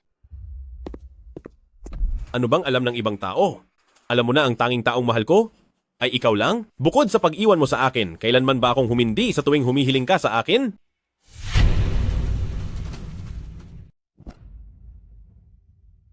Pinapapunta mo ako para lumuhod sa liuyan mo at akuin ang mga gawa-gawang kasalanan bago mo kuhanan ng doktor ang aking ina. Pero ano ang nangyari? Lumuhod na ako, inamin ko na rin ang lahat, pero ang dinala mo para sa aking ina ay peking doktor. Dati tayong mag-asawa kaya akala ko ay may malasakit ka? Shesi, napakawalang puso mo talaga. Anong peking doktor? Ngayong nandito na tayo, huwag ka na sanang magpalusot pa. Winakasan mo ang negosyo ng Pamilya Kiao. At dahil sa iyo ay nawala ang aking mga magulang, hinding-hindi ako kailanman sasama sa isang katulad mong nanakit sa pamilya ko. Ilayo muna niyo siya rito. Wanwan. Wanwan. Wanwan, umama ka na sa akin pabalik ngayon din. Palagay ko ay marami tayong bagay na dapat linawin. Ma'am, malakas ang hangin sa labas. Masama pa po ang pakiramdam niyo. Kaya mabuti pang pumasok na po kayo. Palaging ganito na lang. Wala na akong karapatang humindi kailanman. Gusto kong makita ang anak ko.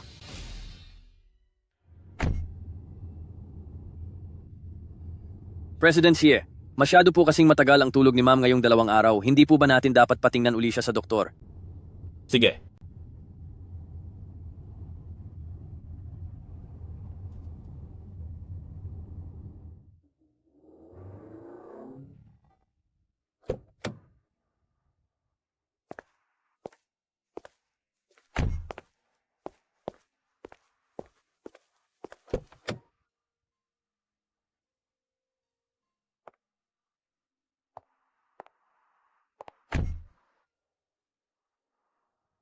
Wanwan, ang villa na ito ay inayos muli, eksaktong-eksakto gaya ng dati.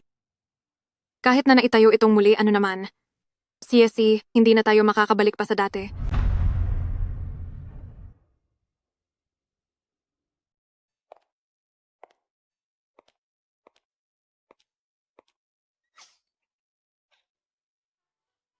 Pinangalanan ko siyang Jinan. Kapag lumaki na siya, mamamana niya ang lahat ng ari-arian ko. Sayang lang, hindi ko siya masasamahang lumaki. Doon sa labas, nagtanim ako ng maraming bagong punong kamelya. Sa susunod na mamukadkad ng mga ito, tiyak na magiging napakaganda. Kailangan mong manatili para makita ito. Sa tagsibol sa susunod na taon, kapag namukadkad na ang lahat ng kamelya, siguradong napakaganda nito. Pero paano pa magkakaroon ng susunod? Meron pa. 1-1, marami pa tayong panahon sa hinaharap. Jessie, alam mo naman, hindi na ako magtatagal. Kung magkakaroon pa uli ng pagkakataon, gagantihan pa rin kita para pagbayarin ka sa ginawa mo kay Pamilya Kiao. Kaya naman, hindi na tayo magkakasama ng maraming taon. Jessie, sa pagitan nating dalawa, puot at galit lang ang meron. 1-1, pwede ba tayong huwag na lang magtanim ng galit sa isa't isa? Kung balang araw, hindi na talaga kita mapigilang mawala. Isama mo na lang ako, kahit pa sa kabilang buhay sa gitna ng hirap, sasama ako sa iyo. Sapat na ang buhay na ito. Sana sa susunod na buhay, huwag na tayong magkita. Dahil ngayon, hindi ko na kailangan ang kasama mo.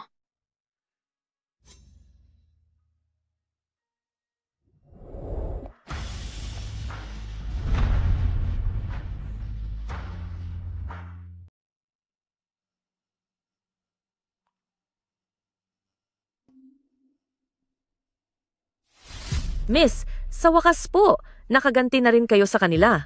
Narito na ang ganti ng langit. Kakakalabas lang ng babaeng mangingisdang iyon sa kulungan, ay napinsala na ang kanyang binti at nasira pa ang kanyang mukha. Simula ngayon, mabubuhay na siya bilang isang pangit na pilay.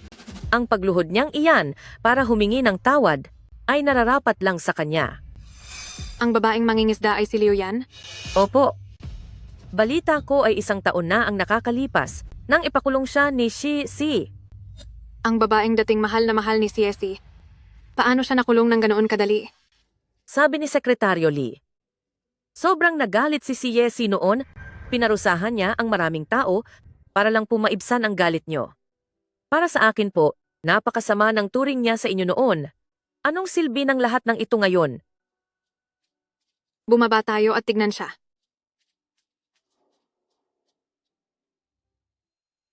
Kung hindi ko ito nakikita ng sarili kong mga mata, mahirapan akong maniwala na ang kahabag-habag na babaeng ito ay ang parehong babaeng tumayo sa harap ko noon at nagmalaki na si Liu Yan. Miss, tignan niyo siya ngayon. Ito ang napala niya sa sarili niyang gawa. Dahil lang noon ay paborito siya ni Jessie. Palagi niya kayong pinapahamak. Ngayon ay dumating na ang kanyang karma.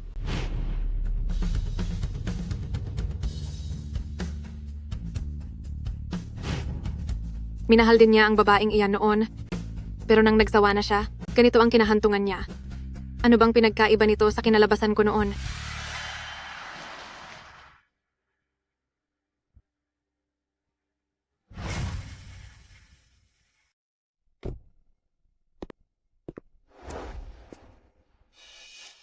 Jessie. Jessie. Jessie. Magsalita ka. Noong kinuha ni President Xie ang Dr. Liu para gamutin si Gnang. Kiao, anong totoong nangyari? Si Dr. Liu?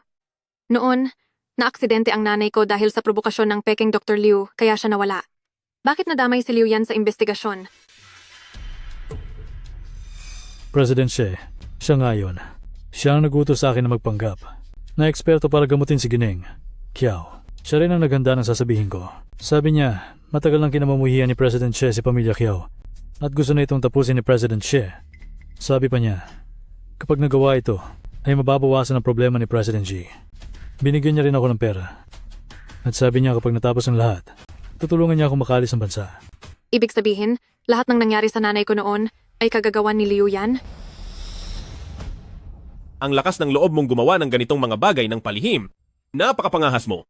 Inakala mo ba talagang hindi kita paparusahan ng matindi? Ginamit mo ang utang na loob ko sa pagligtas sa akin para maging ganito, kawalang hiya? Nangahas ka pang saktan ang nanay ni Kiao Wan? Talagang hindi ka natatakot sa parusa.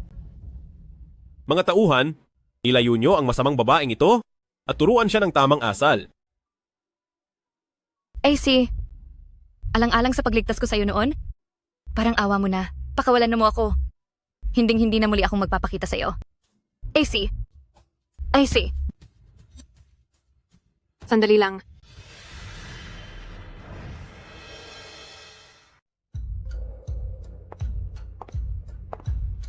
Bakit ka lumabas? Malamig dito sa labas. pumasok ka na sa loob para magpahinga. Ikaw talaga ang dahilan kung bakit nawala ang nanay ko. Kiawan, hindi ka nawala? Kapag hindi ka tumahimik, tuturuan kita ng leksyon.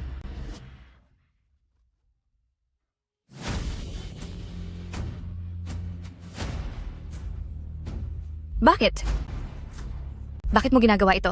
Noong mahal pa ako ni Jessie, palagi ka na lang nakikigulo sa amin. Kaysa mamili siya sa ating dalawa, mabuti pang ako na ang tumapos sa lahat.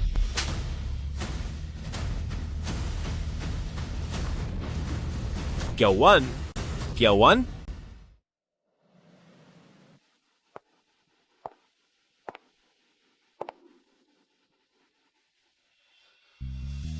One. Sumama ka na sa akin.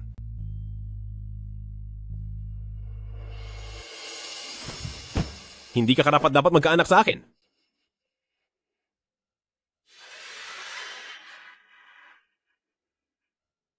One. Gising ka na ba? Gising ka na pala.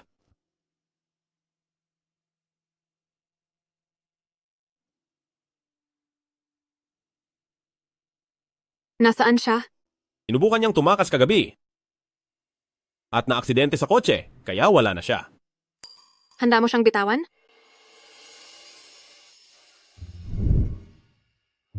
One. Noong mahulog ako sa bangin, nawala ang mga alaala ko.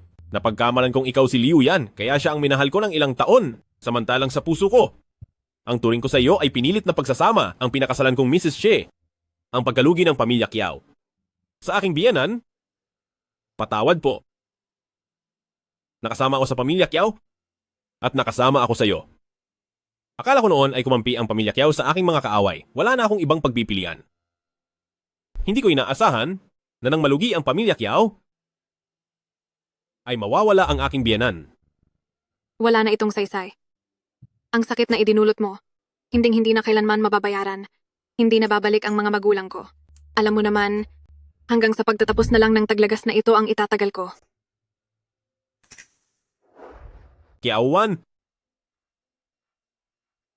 Bakit ba tayo humantong sa ganitong sitwasyon? Sinubukan kong magpaliwanag sa iyo ng napakaraming beses. Lahat ng ebidensya ng ating masasayang alaala noon, hindi mo pinaniwalaan. Jessie, pagod na ako. Hanggang dito na lang tayo. Paano na si Anan? Pati ba si Anan ay iiwan mo na?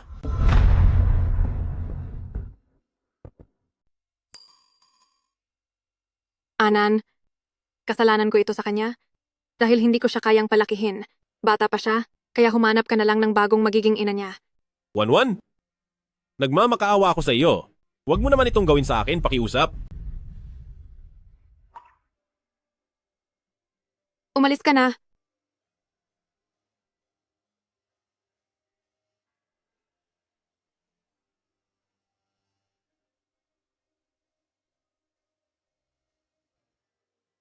Jessie. Noon doon sa may bangin, ang taong nagligtas sa iyo ay si Wanwan. Iniligtas ka niya mula sa ilalim ng bangin, mag-isa niyang iniligaw ang mga tumutugis sa iyo, pero nahulog siya at nawala ng alaala. Tinapos mo siya. Wala nang ibang tao ang magmamahal sa iyo tulad ni Wanwan.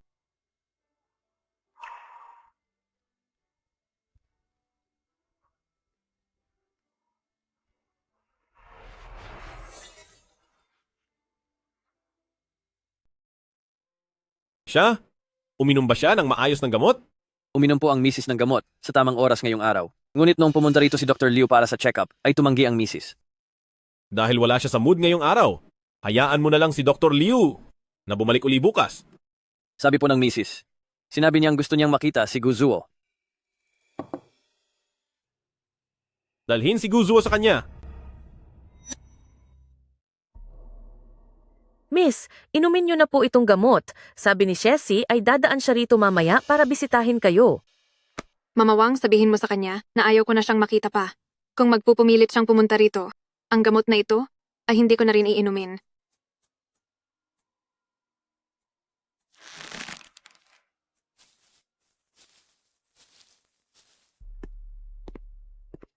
Kiao. Guzuwa, Umalis ka na rito. Paano naman kayo? Sigurado ka bang gusto mong manatili rito? Ang pagbabalik ng alaala ko, siguro ay may kinalaman sa iyo. At ang tungkol sa nangyaring paglalason noong araw na iyon, ikaw ang palihim na nagbalita kay Sekretaryo Lee, hindi ba? Ang lahat ng ginawa mo, kung nalaman ko, siguradong malalaman din ito ni Shacy. Gujuo, alam kong ginagawa mo ito para lang ipakita sa akin kung anong klaseng tao siya, dahil ayaw mo naman na tuluyan ko siyang tapusin. Wala kang utang na loob sa amin. Yung pagliligtas mo sa akin noon, at ang lahat ng tulong mo sa akin, ay bayad na lahat. Sa totoo lang, ako pa ang maraming utang sa iyo, kaya hindi mo kailangang manatili rito. Para lang masira ang kinabukasan mo para sa amin. Umalis ka na. Gawin mo na ang dapat mong gawin. Kiao, hindi ko pinagsisisihan ang lahat ng ito. Ginawa ko ito para iwanan mo na siya. Kung aalis man ako, isasama kita palayo sa lugar na ito. Hindi na siya ang dating protektor mo na si Shacy. Ang lahat ng hirap na dinanas mo, siya ang dahilan ng lahat ng iyon. Kung mananatili ka pa rito, hahayaan mo bang saktan kanya ulit? Wala akong utang sa kanya sa buhay na ito. Kung aalis man ako, hindi ako aalis na parang nagtatago. Aalis ako nang may dangal at harap-harapan.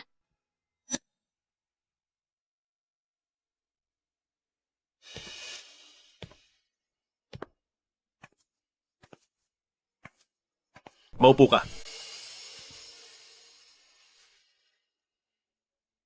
Bakit hindi ka man lang nagsuot ng makapal na damit?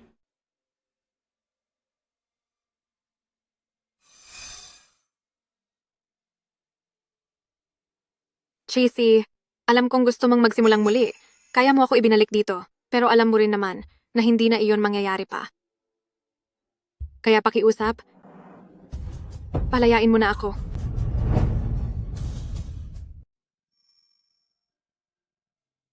Ang pagmamahalan nating dalawa ay parang pares ng mga manyikang porselana na ito. Kahit na maayos pa ang mga ito, ang mga lamat nito ay mananatili na habang buhay. Kaya naman, hayaan mo na akong makaalis. Ayaw ko na sa lugar na ito. Hindi ko na kaya ang paulit-ulit na sakit.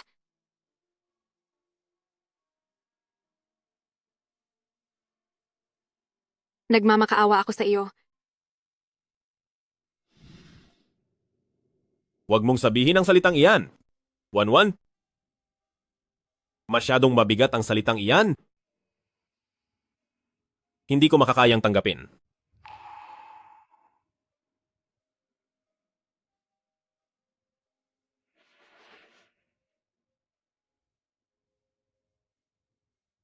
Sige.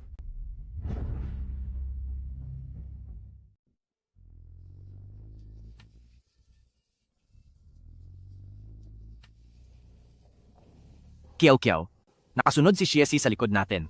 Gusto mo bang iligaw natin siya? Hayaan mo na siya. Kahit na anong mangyari, hindi na rin naman kami magkikita pang muli.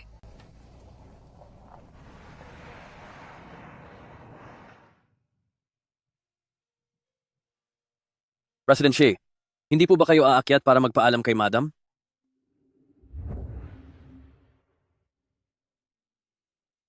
AC, halika rito dali.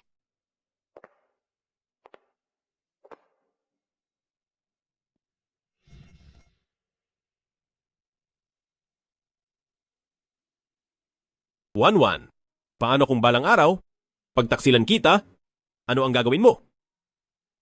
Kung ganoon, mawawala ako habang buhay para hindi mo na ako kailanman muling makita.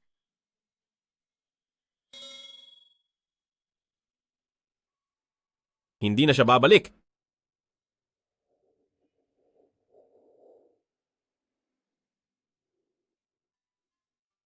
President Shea, narito po ang para sa susunod na buwan na plano sa trabaho. President Xie, Sige.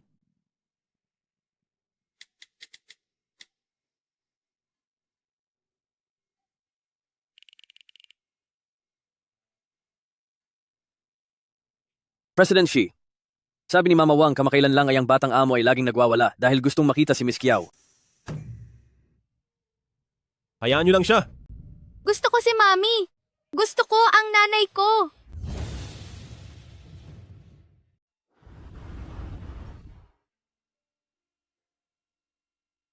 President Xie, tungkol po sa kalusugan ni Mrs., parang bumubuti na po ito araw-araw.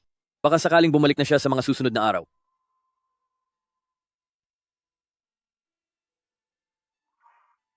Hindi dapat namumukadkad ang mga kamelya sa ganitong panahon? Maaari kaya na? Ito na ang pamamaalam ni Wanwan? Hindi na siya babalik. Batang amo, malalim na po ang gabi. Oras na po para magpahinga kayo. Gusto ko ang mama ko. Kailangan ko si mama.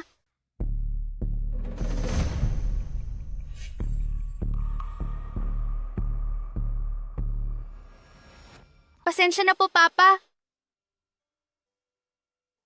Xiao-an? Nagpapagaling lang ang mama mo sa ibang bansa. Babalik pa po ba siya? Oo.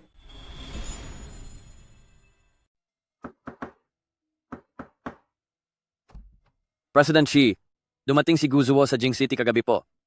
Bumalik na si Gujuo. Kung ganoon, ang Wanwan ko ay siguradong bumalik na rin. Dalhin mo siya sa akin.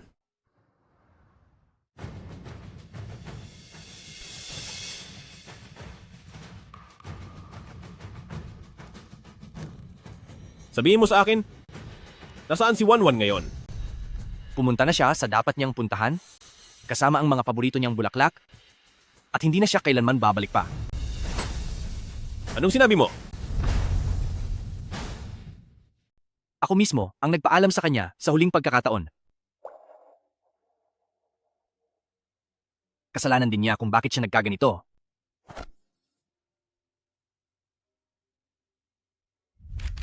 Hayaan mo na akong umalis.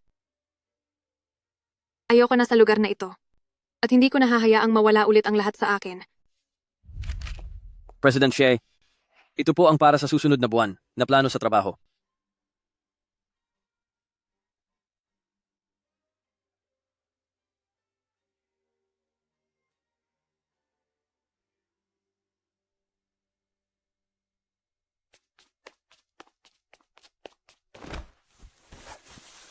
Xiao-an, may masakit ba sa'yo? Bitawan mo ako!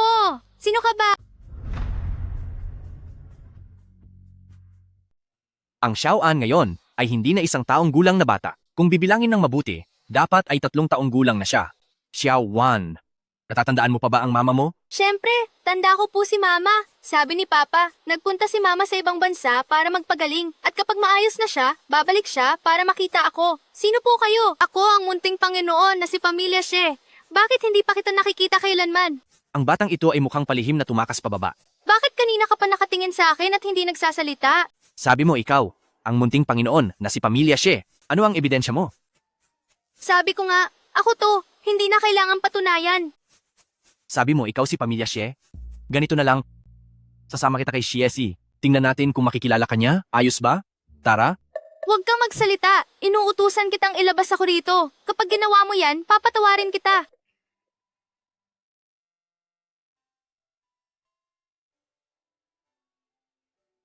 Wanwan? Napakalupit ng puso mo. Umalis ka nang walang pasabi? Hindi mo pa rin ba ako mapapatawad hanggang sa huli? Iiwan mo ba akong mag-isa?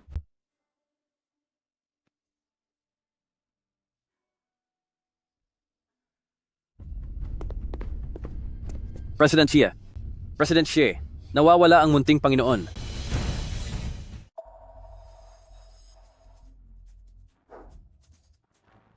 Nawawala ang bata. Bakit hindi pa kayo maghanap? President Xie, sira po ang CCTV sa villa. Nag-ikot na po kami kanina, pero hindi po namin mahanap ang bata. President Xie, lasing po kayo at hindi mabuti ang pakiramdam nyo. Magpahinga muna kayo at hayaan nyo kaming magpunta doon ni Mama Wang. Pinag-alaga ko lang kayo ng bata, pero hindi nyo pa magawa ng maayos. Kapag may nangyaring masama kay Xiao-an, sisiguraduhin kong magbabayad kayong lahat.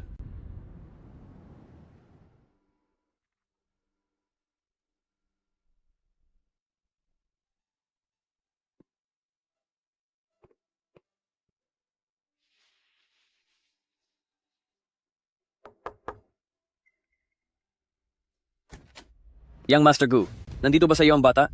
President Xie, anak mo si Xie Jinan, sa halip na maghanap sa sarili mong bahay, nandito ka at naghahanap sa akin, hindi mo ba naisip na mukhang mali ito? Guzuo? Huwag mong isiping dahil lamang sa nararamdaman sa iyo ni Wanwan ay hindi na kita kakayanin. Haluhugin ang buong paligid. Kapag nakita ko dito si Xiaoan, Guzuo, humanda ka nang mawala ang yaman ng Gu family. Uncle, nagugutom na po ako. Gusto ko pong kumain ng burger. At gusto ko na rin pong magwiwi. Uncle, gutom na po ako. Gusto ko pong kumain ng burger. At gusto ko ring umihi. Papa, mali po ako. Nagmamakaawa po ako. Palayain niyo na si Uncle Gu. Ako po ang nagpilit sa kanya na isama ako.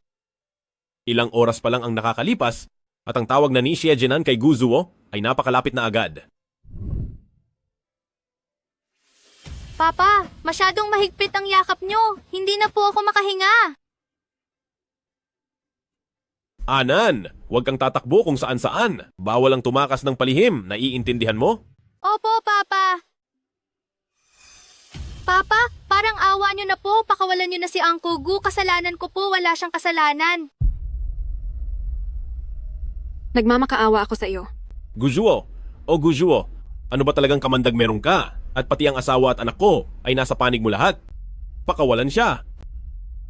Dahil nakiusap si Xiaoan para sa iyo, papakawalan kita at palalayain na si Gu family.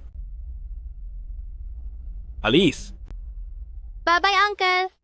Bye-bye.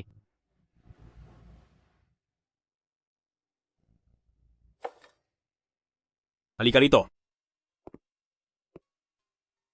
Wala akong sinabing parurusahan kita. Hindi niyo po ako papatayin? Paparusahan? Kasi po, alam ko naman na nagkamali ako.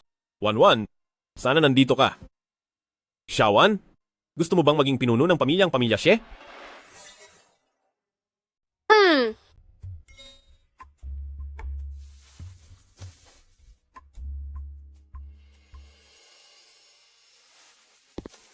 Bakit mo ako hinahanap?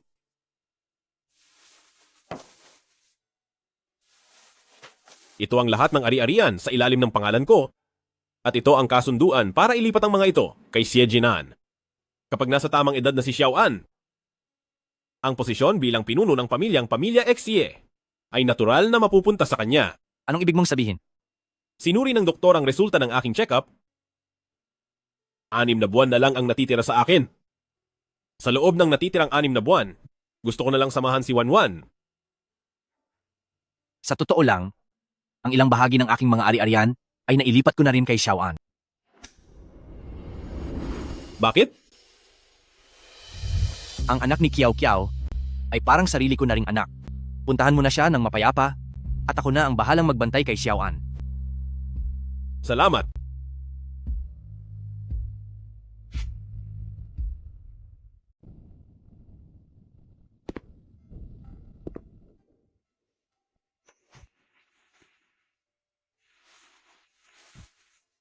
Wanwan, mula ng unang beses kitang makita, tumibok na ang puso ko para sa iyo. Pero tila pinaglalaruan ako ng tadhana at parang ginagawa lang akong laruan.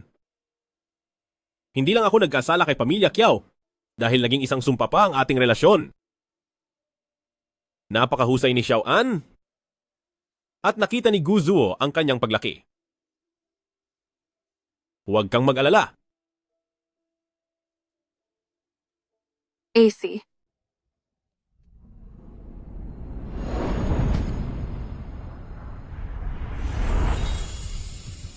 Asi, pinatawad na kita.